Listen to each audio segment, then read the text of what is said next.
السلام علیکم جی، میرا نام ہے بلال رشید اور آپ دیکھ رہے ہیں ہڈن ٹی وی۔ آج hidden TV episode number 1 کا پارٹ 4 ہے، جس میں ہم اخلاص اور حسن نیت سے متعلق ایک اور حدیث پر روشنی ڈالیں گے۔ اللہ تعالیٰ سے دعا ہے اللہ تعالیٰ ہمیں ان پر عمل کرنے کی توفیق عطا فرمائے، آمین۔ حدیث میں بیان ہوا، حضرت ابو ہریرہ رضی اللہ تعالیٰ عنہ سے روایت ہے، رسول اللہ صلی اللہ علیہ وآلہ وسلم نے فرمایا، آدمی کی جماعت کے ساتھ پڑھی ہوئی نماز اس نماز سے 20 درجوں سے بھی زیادہ فضیلت رکھتی ہے جو وہ اپنے بازار یا گھر میں پڑھتا ہے۔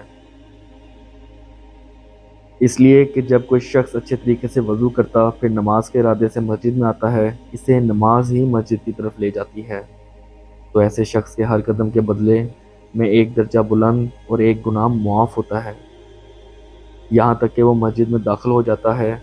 پھر جب وہ مسجد میں داخل ہو جاتا ہے تو جب تک نماز اسے وہاں روکے رکھتی ہے وہ نماز ہی میں شمار ہوگا، یعنی جب تک مسجد میں رہے گا وہ اللہ کے ہاں حالت نماز میں سمجھا جائے گا، اور فرشتے تمہارے ایک آدمی کے لیے رحمت کی دعا کرتے رہتے ہیں جب تک وہ اپنی اس مجلس میں بیٹھا رہے جس میں اس نے نماز پڑھی ہے۔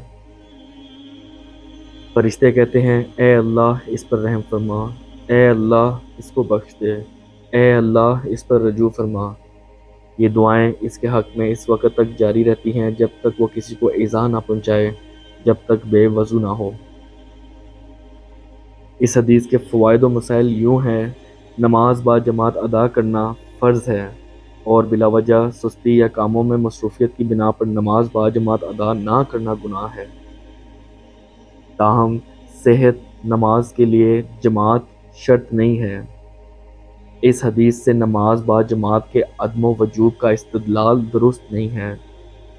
اگر کوئی شخص کسی شدید ضرورت کے پیش نظر گھر یا بازار میں اکیلے نماز ادا کرتا ہے تو اس کی نماز ادا تو ہو جائے گی، البتہ وہ جماعت کے ساتھ نماز پڑھنے کی فضیلت سے محروم ہونے کے ساتھ ساتھ فرض کا تارک ہونے کی وجہ سے گنہگار بھی ہوگا۔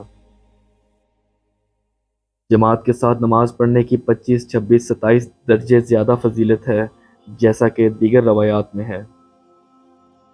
نماز دیگر اعمال خیر سے افضل ہے کیونکہ فرشتے نمازی کے حق میں دعائے خیر کرتے ہیں۔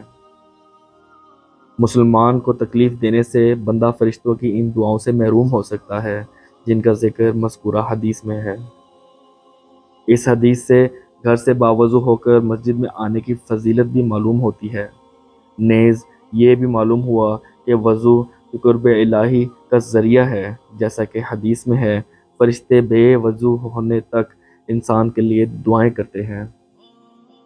اللہ تعالیٰ سے دعا ہے اللہ تعالیٰ ہمیں ان پر عمل کرنے کی توفیق عطا فرمائے۔ اپنے اور اپنے عزیز و اقارب کا خیال رکھیں۔